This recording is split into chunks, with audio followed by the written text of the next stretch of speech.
leaving the motorcycle to our car in Costco parking lot, which take about like 10 minutes walk. When we were halfway, a dozen of young men blocked the sideway in front of us, gazing at us hostilely from far. After we passed them, they started to follow us and was continuously throwing insults at us, such as "fuck you, Hong Konger," "fuck you, oh shit." I believe it was because they overheard us speaking Cantonese, and Hong Kongers are known for their anti-CCP positions, which fell into their category of attacking. I saw we were safe in America and should not succumb to any CCP intimidation.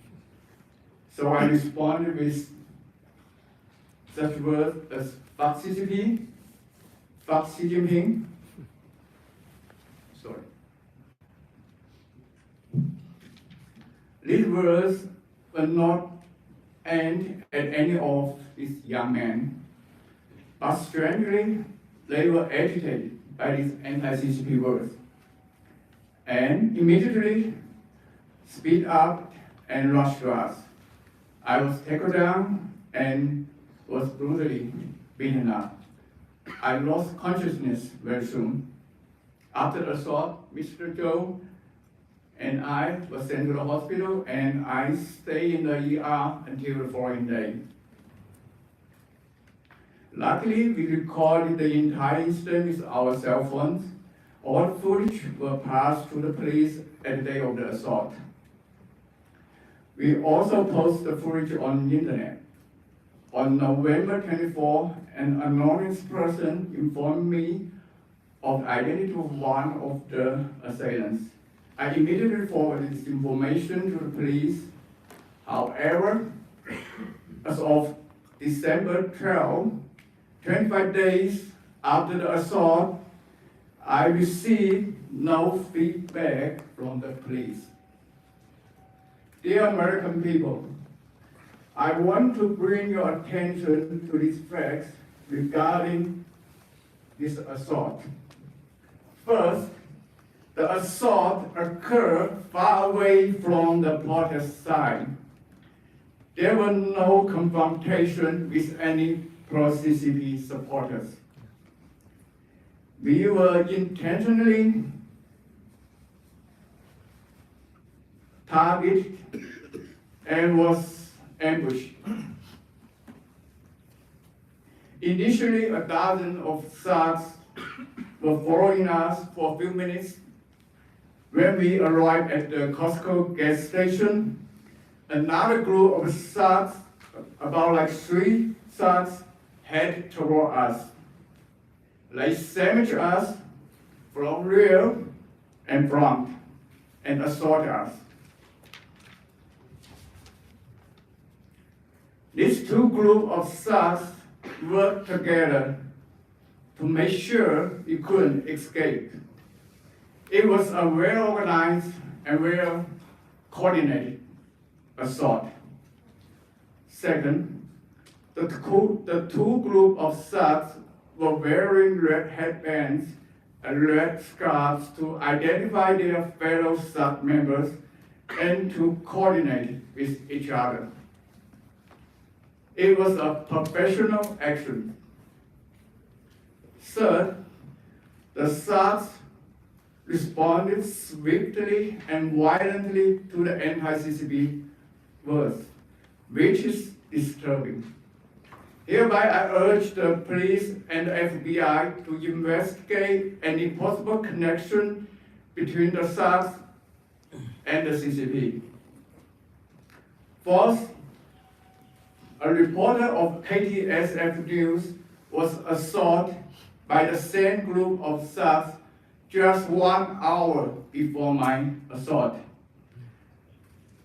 The reporter's cell phone was grabbed and thrown into the water. By our estimation, there were about 60 assaults against anti-CCP demonstrators during APEC summit. However, no arrests were made. I flew from Shanghai to US this March to flee from the oppression of CCP. I thought I was safe and secure to voice my opinion in this country, but I was wrong. I have been angry about that. So many Chinese people have fled to America due to political suppression, but so few of them dare to speak out, even in the US. I once was angry with them, but now I understand why. Because the CCP's infiltration into American soil has reached an unbelievably alarming level. I'm aware that my speech will endanger my family in China, but still, I decided to stand up and speak out. I believe more and more people are gonna gain courage from my action and start to rise. And I believe that democracy will prevail. The free world will prevail. God bless America. Thank you. Thank you, everyone. Thank you very much. I mean, such incredible courage, all of you. And the cause is so noble and just. So I want to thank you for speaking out, knowing that there are potential consequences. You've known what they are. You've come forward anyway. And that is just an amazing amount of courage and tenacity on your part, because you know someday China will be free. And when China is free, it'll be people behind me and a few others like them who will be remembered as the heroes that made it happen. But, you know, very often I've chaired 83 congressional hearings on human rights abuse in China over the years, and almost always there's somebody from the Chinese embassy that comes and takes notes. I wonder if whoever that person might be today, if they could just stand up and we acknowledge who they are. Very often they don't like to stand up, but I hope you're taking this down, and I hope somewhere in your heart of hearts you realize the gross injustices that are being done by Xi Jinping each and every day. I mean, genocide, there's nothing worse than a genocide. And yet we've seen with the Tibetans an ongoing genocide. We see it with the Uyghurs, which, you know, even Xi Jinping himself, according to data that was uncovered by the New York Times and others, said, show no mercy. Yeah. And they have shown no mercy whatsoever towards innocent and wonderful people who are now the object of genocide by Xi Jinping and all the others, Hong Kong, everywhere.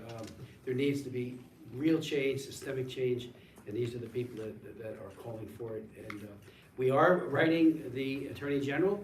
We're trying to get our bill passed, which I think will, you know, not only require reports and training, but, you know, there needs to be a prioritization of making sure that you are safe here, and you're not having somebody following you or breaking into your home or doing some other horrible thing with violence and theft and other things.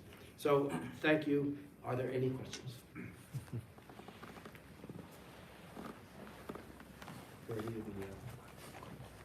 Pierre, do you want to say anything?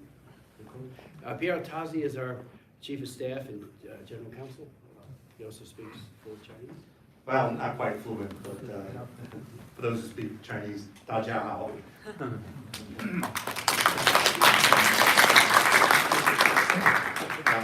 No, thank you very much. All of you are very, very brave, and you do a great service, certainly not only for the Commission and for the Congress, but for the American people. I think there is a need to wake up, and I think, as we heard, it's exactly right. What happened in San Francisco, we know what happens in China is terrible. Some of the most egregious human rights abuses, forced organ harvesting, and the marking of people for their DNA. I can't think of anything more horrific. But when that tyranny and oppression comes to our shores, and that we have members of our political and business class that turn the other way, that is something that is I think, very disheartening. But all of you here are testament to the bravery and the courage that can, I think, really wake people up. I do believe there are some folks from the embassy here, so Huan Yin even. This is a free country and people are free. So yeah, enjoy our freedoms, and we hope that one day it will come to a democratic China as well. So thank you very much. Thank you.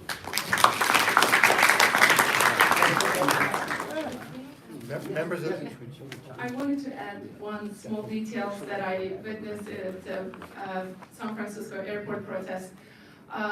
We were screaming free Uyghur, free Tibet, free Hong Kong with our voice, but the Chinese trolls brought big speakers. They didn't even show the slogans. They just play the speakers that says 欢迎,欢迎,欢迎, which is welcome, welcome. So how fake it is there, they still playing the games of propaganda and silence us even there. But we made sure, that Xi Jinping saw our flags, our voice as well. I just wanted to add small details. members of the press, Dean, you want to ask a question? Let me ask you, Dean. I'm not sure I need a microphone. Dean Baxendale, Optimal Publishing, Toronto. I, am again heartened by this display of bravery of all of you coming here today to speak what is taking place in San Francisco and what we see as an ongoing campaign around the world to suppress freedom and democracy and those that wish to seek that, and religious freedom. My question for you, Congressman Smith, is we see this display here. What other actions can Congress take? How can we bring this and elevate this to the White House and actually make this a seminal moment for us to fight back against tyranny? Great question. It's been my sense of disappointment ever since Tiananmen Square, how there is a whole elite that thinks if you just trade more, somehow China will matriculate from a dictatorship to a democracy. I remember back in 1994, May 26 to be exact, Bill Clinton de-linked human rights from trade, MFN in particular. And had that remained in effect, if they don't get, they being the Chinese Communist Party, most favored nation status, they are an exporting economy. Without that, their goods would not be viable on our shelves here or in any way affordable. We would have had a different China today. May 26, 1994, he ripped up the executive order where serious and sustained progress had to be made in human rights or else all would be lost. And we lost an opportunity unlike any other. I did a press conference that day, C-SPAN carried it, everyone watch it. And everything I said, and I'm no prophet, but everything I said is come true. Where they've gotten stronger militarily and every other way. Their police have been exponentially enhanced by our capabilities that have been sold. The surveillance state, which is being, Fisher, what they have done to sell them the ability to surveil just about everybody, and that was mentioned earlier today. It's just outrageous. So we have a number of bills, bipartisan bills. I got a bill passed, and Tom Cotton's the prime author on the Senate side, on the despicable issue of forced organ harvesting, where average age 28-year-olds, tens of thousands every single year, mostly Uyghur and Tibetan, although others, are put down on a gurney. They take their organs, 2 to 3 of their organs. The Chinese Communist Party then either sells them or it becomes, what goes to their own elite in the CCP who might need a liver or something else. So they get the most healthiest people and the most hated by the Chinese Communist Party, and they steal their organs and kill the unwilling donor in the process. Our bill passed with only 2 negative votes, 413 to 2, passed in March. It's sitting over in the Senate, still has not gotten a vote. We need to up our game and prioritize human rights abuse in China and to be very serious about it. And this would met out sanctions across the board on people who knowingly procure those organs, because people do travel to Shanghai and elsewhere to get organs. Well, they need to know the source of it. And this is just one example of a human rights abuse that needs to be. We've got a bill that would not resolve it, but it would go a great step forward in trying to end that egregious practice. This transnational issue, where is the FBI? Why aren't they doing more? This goes way back when Rabia Kadir came in. First place she went was to my hearing room and talked about all of her family back in Xinjiang were being horribly hurt. They still are. And she personally here was being dogged by the Chinese Communist Party. Same way with Chen Guangzhen, the great blind activist who also had run-ins with the Chinese Communist Party police and many, many other dissidents and other diaspora members. So, the idea, as was said by many of our folks here, that they go after the families, how despicable is that? Radio Free Asia, a lot of their correspondents have found that their families are being retaliated against in China. That's why I mean it. Xi Jinping should be at The Hague for crimes against humanity and for committing genocide. And the international community, all they want is more trade, more money. Money's okay, I'm a capitalist too. But not at the expense of these wonderful people who are being so maltreated. So we need to reprioritize the human rights issue. I went in 1994 when we were pushing the MFN linkage with human rights, and I met with the U.S. Chamber of Commerce in Beijing. I met with a lot of other people, but this was the most memorable thing on that trip. And all these top people from all the big businesses from the United States of America were in this meeting. There were all these commerce people from the State Department there. One very low-level human rights officer at the embassy, very low level. I think he was there for a couple months. And all of them tell me how religious freedom flourishes there. One says, my secretary goes to Mass. I'm a Catholic, so we knew that. Every week I said, yes, to the Patriotic Church. And at the Patriotic Church, how many are there in all of Beijing? And how repressed are they? And they're even more repressed now under synthesization by Xi Jinping, where everything comports with him. And that's every faith imaginable. But they're all talking about how, things will get so much better if we just trade. I said, no, a dictatorship will become stronger. And when Bill Clinton, I don't want to focus on this too much, when he brought in Zhao Tian, the operational commander of Tiananmen Square, and the guy who said, let's send in the tanks and the bayonets, and then he goes to the Army War College right here in Washington and says, nobody died at Tiananmen Square. That was in 1986. I put together a hearing in 2 days, had all these wonderful people who were there on the scene, including the Time magazine correspondent who said, lots of people died. But back home in China, People's Daily, everywhere else, big headlines about Zhao Tian taking Washington by storm. We got to end this complicity and this enabling, however unwitting on the parts of some. And what happened at APEC has to be like another major pivot point for all of us. Our FBI, our Justice Department needs to get on this and on this now. And we'll be doing a bipartisan letter, we are doing it right now, to request that from Garland. You just gotta, these are the most heroic people imaginable. And the Chinese Communist Party wants to hurt them, or hurt their families, or worse. So I think there needs to be a pivot. The APEC kowtowing on the part of our business community was outrageous, and it's gotta stop. I have a bill in to reinstate MFN and trade. That has a very heavy lift ahead of it. And we have another bill, just so you know. Everybody wants EVs, we're all gonna buy electric vehicles. Well, I've had 2 hearings on it. One as chairman or co-chair of the Lantos Commission, and then one in our great China Commission just a few days ago, about all the cobalt coming from DR Congo, and I've been to DR Congo.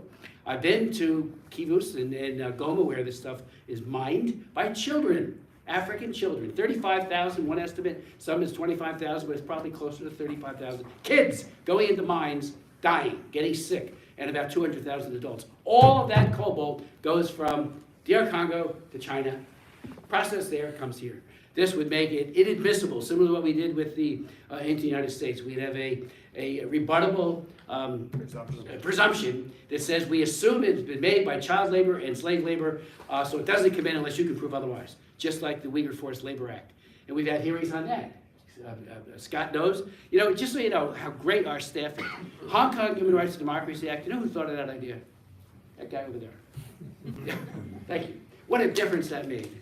That was in 2014.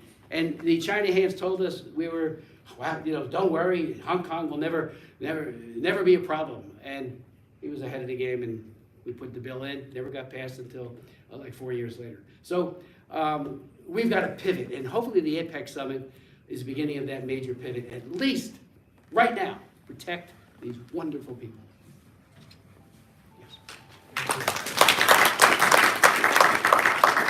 Members of the media, if you want to do interviews, individual interviews, we have the room for another 45 minutes, so you can set up in the well here. If you want to talk to individuals or talk to the member, Mr. Smith, you can do that for the next 45 minutes. Thank you very much. And again, I'll just add before we go to the next question. After we What was the question? passed the law, bill is pending over on the Senate side on the forced organ harvesting. Chinese embassy went nuts and said it's untrue. And I said, fine, let's talk about it, because it is true. And then I said, I'd like to go to Xinjiang and lead a congressional delegation there, because they said in the article, we have nothing to hide, there's no problem. There's nothing going on like you say is going on. I have written letters that if there is somebody from the embassy, take it back. I want to go, and I'll lead a delegation there. And we will ask hard questions, but we will be fair, and we'll go. I still haven't gotten a yes on that one. Yes. 你好，史密斯先生。拜托陈厂长帮我翻译。May I translate the question? Yes. Your Honor. 我是中国记者保护协会的负责人赵岩。 Okay. I'm Zhao Yan. I'm responsible for the Chinese Journalist Protection 对 Committee. 于今天这个会，我是最有发言权的， Well, I have something to say here. 因为我们连续在中国大使馆和大使馆官邸连续多年进行请愿。 Well, we have petitioned in the Chinese embassy here for several years. 因为中国的地方政府的腐败，包括中央政府的很多部门的腐败，对中国公民的人权的践踏是非常显然的。 Well, related to the corruption in both in the local China government and the central Chinese government. 去年我们在2022年的5月份，在大使馆的官邸，就是秦刚没有回到中国之前进行请愿。Last May in 2022, we have petitioned to Qinggang's residence while he was still the how to say? 他和他的情人傅小田打网球的时候，我们的访民看到了，拍照。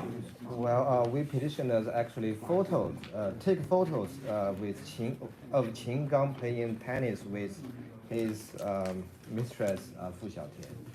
他的公使助理徐学渊， The number second of Chinese embassy Xu Xueyuan, the consul Xu Xiaoyuan came out.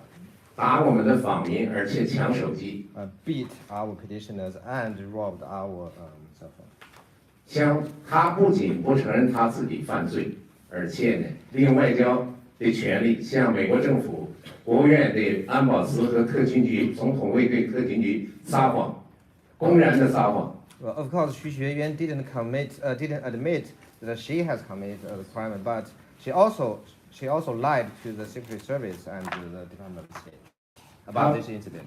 他把一个中国公民说成是攻击他、抢夺他的东西，最后把中国公民押入到华盛顿的监狱。 Consul Xu Xueyuan lied that she was attacked by a Chinese petitioner. Actually, that caused that petitioner being arrested. 在美国的访民一起来声援这个访民。 Okay, other Chinese petitioners also came out to support that one who was attacked. 结果大使馆的安保和他们雇佣的安保，以及他们雇佣的黑社会一起，几十个人打我们50、60岁的老人，7、8个人，他们40、50人。 Well, there were several dozens security guards and thugs hired by the Chinese embassy who attacked us. We were only 7 or 8 petitioners there. 特勤局和国务院安保司偏袒他们。 Okay. The Secret Service and the security in the Department of State sided with the Chinese embassy. 访民好几个被抓。我一会儿是问题，先说事实。 Several Chinese petitioners were arrested 我们抗议， because of our protest. 但是国务院安保司依然袒护他们。好几个公民，李焕军、艾芙蓉先后被抓，艾芙蓉有一次被关押了2个月。Well, several Chinese petitioners have been arrested. For example, Mr. F. Rong was detained in 2 months here. 地西法院对访民进行过多次的审判，都是无罪。Oh, there were also several trials by the court here in D.C. who actually found those petitions not guilty after trial. 但是大使馆的安保打我们访民，国务院没有一声抗议。Okay, but the Department of State here has not protested at all to the Chinese embassy who beat those Chinese petitioners. 我们要求美国国会监督国务院、监督特勤局，执法公正。Okay, we hope that U.S. Congress could could monitor the Department of State. 我们不允许他们践踏美国的宪法和中国人的人权。We don't want the Chinese embassy could impact human rights here. 但是我们不知道他们是谁。今年在旧金山的这个12号，我一下飞机到现场就被中国大使馆的官员叫范朱鹏攻击。Well, last month, November 12th, once I arrived in San Francisco, I was attacked by a Chinese embassy staff called Fan Zhupeng. 我当时问美国的警察，美国警察不愿意告诉我，但是在我的强烈要求下，我到了他当地的这个刑事鉴定科学中心，也拿不到。最后，通过其他渠道，终于知道这个人叫范朱鹏，是公安部派驻大使馆的安保头子。Well, at that time, I asked San Francisco police to identify this attack, but I got nothing. Sometime later, I got from another source that the identity of this guy called Fan Zhupeng. Actually, he was sent by the Department of Public Security from China to the Chinese embassy. 李焕军在当地也被打，李焕军在钻过拜登车下也被打。我的问题就是什么时候惩罚他们？ Okay. 什么时候驱逐徐学院？ Yeah, my question is, when would the U.S. government expel that Councillor Xu Xueyuan who have committed such crime? 因为他们在这里不应该有特权。 Well, they should not enjoy the immunity here. Thank you. 谢谢议员， Thank you. 谢谢大家。 There is accuracy, we will follow up on all of it. There is a sense of impunity that they enjoy, and I think that's outrageous. And, when you were attacked, was it at the embassy? Was it at your home? Embassy. It was at the embassy. Petition. I've been outside the embassy too, many times for protests. And, so that's terrible. You should be free from violence. Yes. 赵壮，你给我翻译一下啊。不，他们提弄的急。不好意思，你分析。史密斯先生，大家好。我是中国的访民维权者异议人士，到达美国已经接近4年了。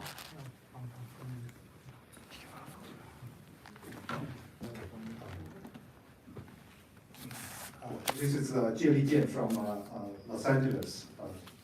He has been in the United States 4 years.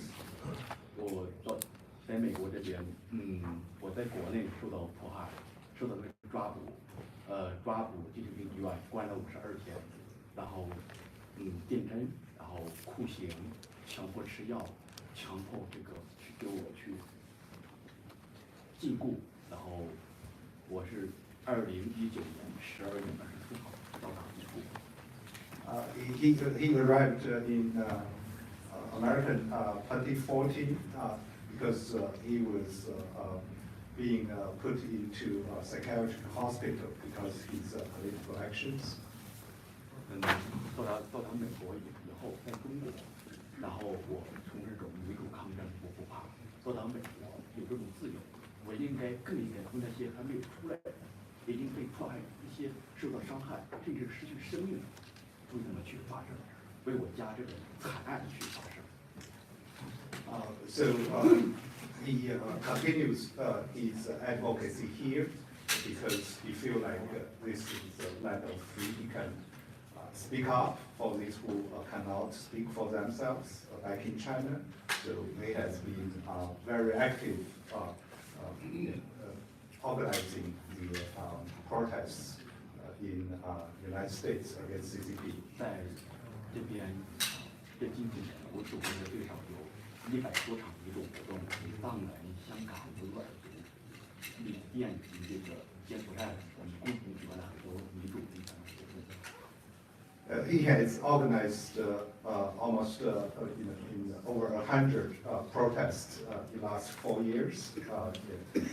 Some with the Chinese community, some with Uyghurs, Tibetans, Vietnamese, and other.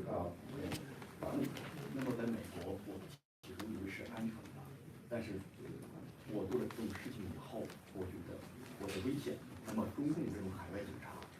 跨国镇压迫害就在我的身边，在我们很多，包括周文国老师，我们很多为民主发声的朋友身边。 Initially, he thought he's safe here, but then quickly he realized that he is being followed under surveillance, like others in the community. 这个是保护卫士给我当时的这个记录，详细记录了我的这个被中共迫害的52天。This is the record of his persecution back in China. 在2021年至2022年100天，我30倍的受到杀害，2次车祸，1次刀塔。He was physically attacked here in United States many times last few years, including knife attack.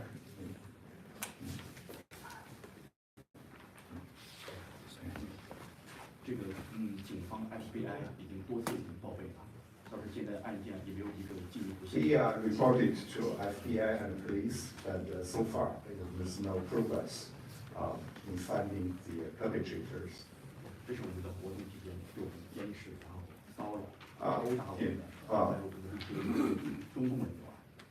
These are the people who harassed him or followed him at the protest. 这是我们纪念6·4的时候，然后骚扰、威胁。This is another person who attacked them at the Tiananmen commemoration. 还有枪支。And he showed that he has a gun with him to threaten us. 这是我们抗议习近平当时我们洛杉矶的一个活动，我是这边的组织者，然后我们100多人去往旧金山去和平抗议习近平的报道。This was he was organizing anti-Xi Jinping protest with more than 100. 这是他们殴打我们的现场，然后这里打破了这个。 Yeah, and he suffered from a broken finger here. So this you can see here. This describe what happened with the picture. Yeah, because he was carrying an American flag with him. 这是网上对我的威胁，枪支、子弹。 These are the pictures sent to him with bullets and a gun to threaten his life. 我不知道为什么我们几十人被打伤，被这个打得头破血流，把我给抓过了。 He was attacked in San Francisco many times, but he was arrested and charged during San Francisco protests. He's the only one so far San Francisco police arrested. 我相信美国的法律是公平的。 I see you say that in psychiatric hospitals are arrested. He believed in justice in the United States. He believed he will be innocent, acquitted by the court. Thank you for your. Thank you. 张开宇是我们的朋友。 Okay. Yes. Well, thank you, everyone. And if there are more requests from the press for interviews with either Mr. Smith or with our folks here, yeah. So.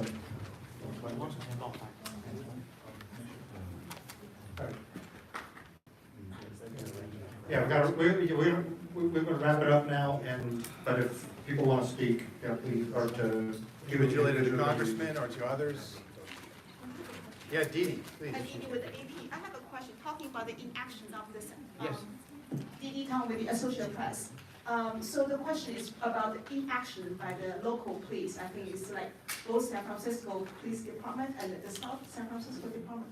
How would you explain the inaction? Because even to me, without transnational, repression, right? This is like personal assault.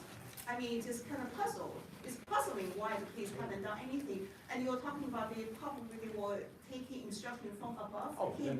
Can you elaborate? Well, I don't know that, that's why we would ask the Attorney General to investigate. There needs to be a thorough, serious investigation. Who gave the order to stand down? I mean, I know, I have family in law enforcement, my son's a detective. I have great respect for law enforcement, and they don't look the other way. But when they're ordered by someone, and I'm not sure who that someone is, that's when you get very negative consequences like we've seen here.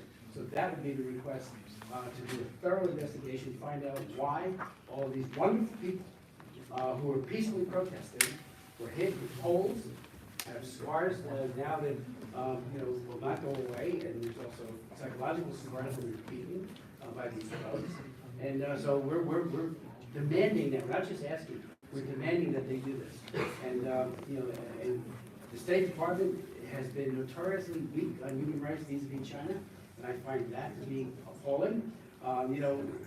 You do not get progress in human rights unless you're serious. I met with Wei Jingsheng, remember the great democracy for all activist. Right after he was let out briefly in the early 1990s to get Olympics 2000, such a high level. I was in Beijing, we had dinner together, and he told me something I'll never forget.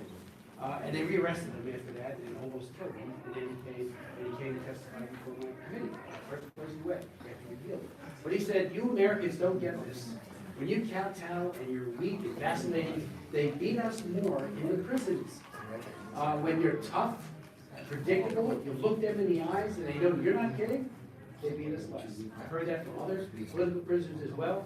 But Wei, couldn't have been clearer. And our whole policy, frankly, has been one of looking the other way or not being as strong as we could have been, we should have been. And now, when people are being assaulted in the streets when they're non-violently protesting, and these bullies come out with poles, reminiscent, as was said by our witnesses, our guests today, that were absolutely reminiscent of Hong Kong.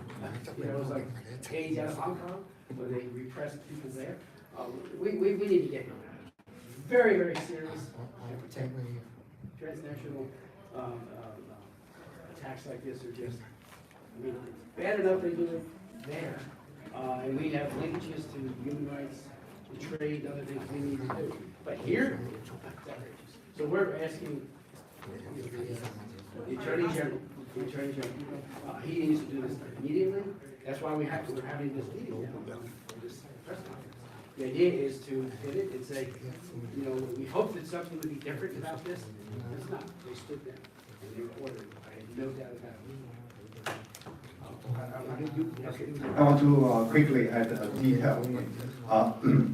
So when these thugs were following, attacking, our people were taking pictures, and they were smirking at the phone, knowing that they would get away with it. That's the kind of invincibility these CCP supporters are feeling. Definitely there's some kind of agreement, that they feel that they are enabled to do it. Between the United States and the Chinese government in accommodating Xi Jinping, the dictator, when he visits. Otherwise, it's inexplicable. Police know how to do their job, and they would do their job if they weren't.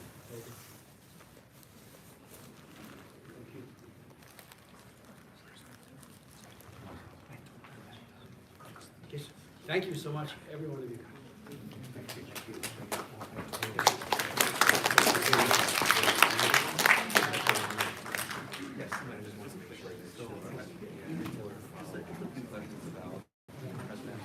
If anyone wants individual interviews from VOA, RFA, I mean, there's other folks. Please come up here and talk to the individuals if you want. Thank you.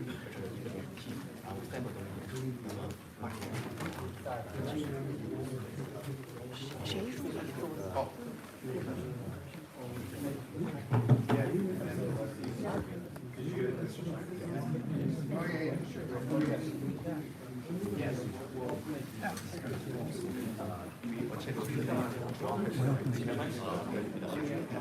Yeah, we'll make a statement.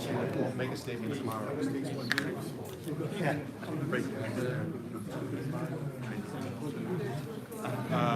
Yeah.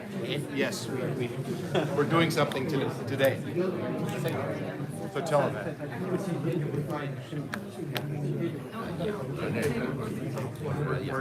We're going to say that he should. 下午在直播，在杭州里，开始。南京啊，我南京的啊，南京。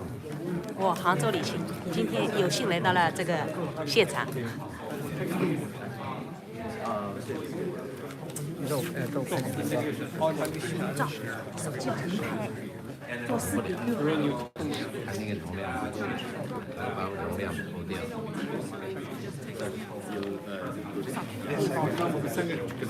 好。拿手机我帮。You want me to hold it up? 你在直播里做。I don't see that. You can do it. I'll just be here. I'll just hold it. 好嘞，帮你拍，等一下我才给你拍。我这还有视频呢。啊，他不是，他可以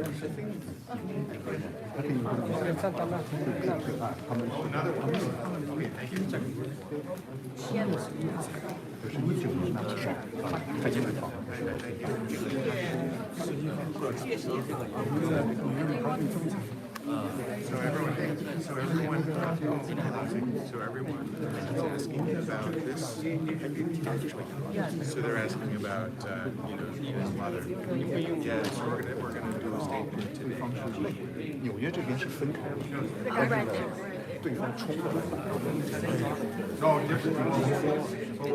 Nothing，给你们 follow up，就是他们都是这个人被警察在医院，警察就把这个人放。当时是这个人被警察我们还在医院检查，有这个人应该有。